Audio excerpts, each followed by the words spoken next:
My experience with the Ratchet Clank games started at the third, where I basically spent my time dying over and over to the Quark boss fight. But I always enjoyed the vibe and feel of these games.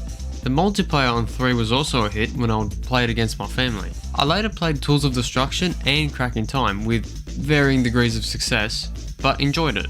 Shortly before this channel's creation, I played and platinumed Rift Apart, and did the same to the 2016 one just for good measure. I was always a fan of the series, but I never got that in depth to it.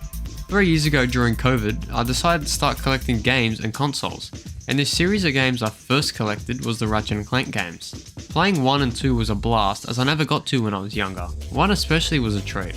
But it was after these playthroughs, and just before this script, that I noticed how pivotal Ratchet Clank 1 was for the series.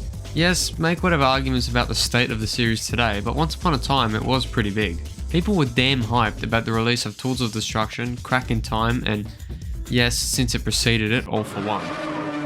The series hit heights that were very damn impressive for a solo shooter platformer, and it's all thanks to the solid base given to it by Ratchet Clank 1.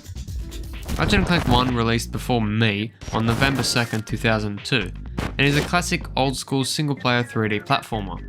Made for the PlayStation, it was a part of the big 3 platformers alongside Sly Cooper and Jak and Daxter. It is the biggest of these 3 and is still an alive series today, although that's arguable with it being closer to a puppet with Sony's fat arm up its ass.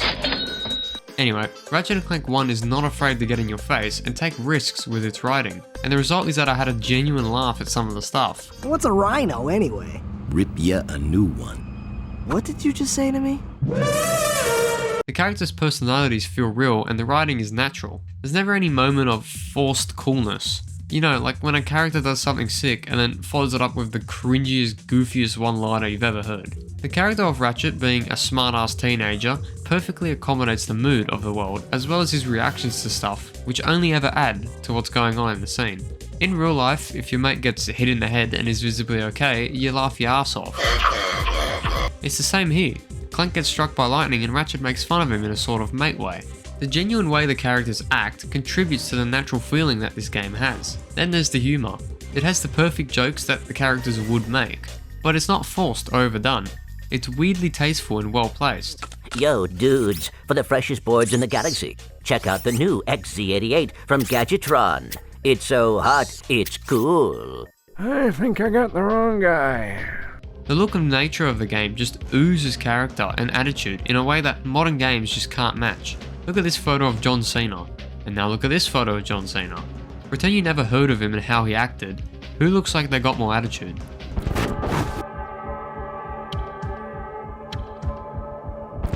Another thing that contributes to how different feeling this game is the music. Holy shit, how does this soundtrack not get more praise than it gets?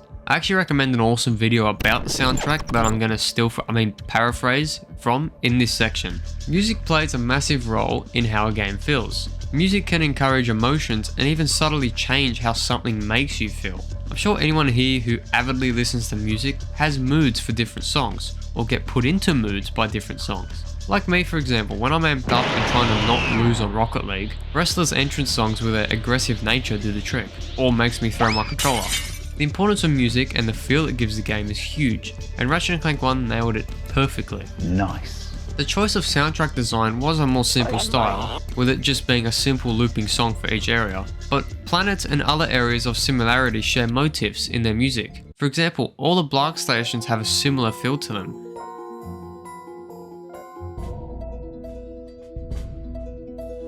And on Velden during the second visit, it is more intense, yes, but it shares the same motifs and feel that the original song had. This makes it feel familiar. A very creative choice of instruments and musical ideas managed to encapsulate the mood and feel of each area perfectly. The soundtrack became iconic and is personally just perfect for the game.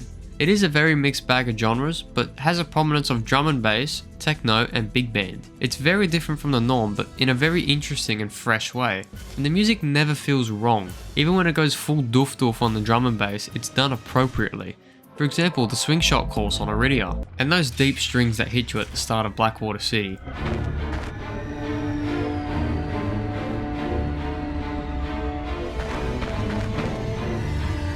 with the drums taking center stage soon after.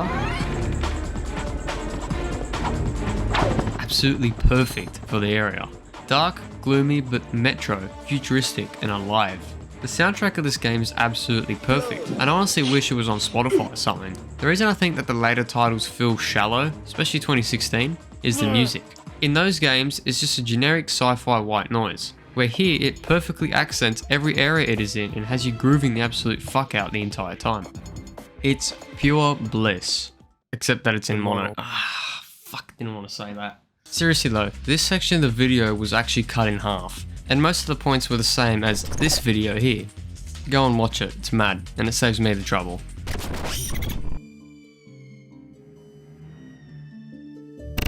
The story in this game is not a groundbreaking, complicated, arching novel that needs deep explaining afterwards and leaves you mentally changed and challenged for the rest of your life. Instead, it's a simple underdog hero story that has been done a lot, but it works and was actually the perfect choice here.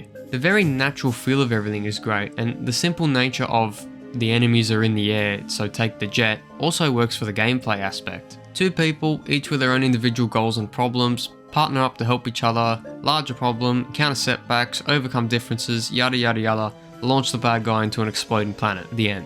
Overall it's quite simple, but where its strengths lie is the small details. Details that serve both the comedy and the feels of the story. The small looks the characters give each other in response to things. The general what the fuck reactions Ratchet & Clank have to most scenarios just make them better and even funnier. And it's alright. She's fine, I think. I was talking about the hoverboard races. Man, what the fuck is you talking about? What the fuck was that? I'm sorry. And some of the back and forth with characters like Quark's trainer, forgot her name, the research guy who sells grind booths, and the commando just have some genuine humour to them. Not in a blatant, laughing and shitting uncontrollably way, but in a more subtle way. Like that one friend who's just funny without trying to be. What you bobbing your head for? Oh shit, I don't know. The story at its core is simple, yes, but has enough quality to push it to a higher level of stories in my opinion. The foreshadowing of Quark being the bad guy, his reasons for doing so, Drek's motivations, and Ratchet's initial gnawing of the situation are all simple and realistic-ish. This helps it to not only be understandable, but more relatable. It makes you care because it's being handled in a way that most people would handle it. Ratchet's initial reaction to chase revenge, instead of stay focused. Clank's trusting of Quark and the rift that this creates between both characters is very relatable and natural. Overall, the story is simple, but it's awesome. Thank you, your Chairman Shipliness. It's a serious change from today's stories where everything must be deep and convoluted. That can be awesome, and there has been awesome games, but the simplicity of this one is just refreshing.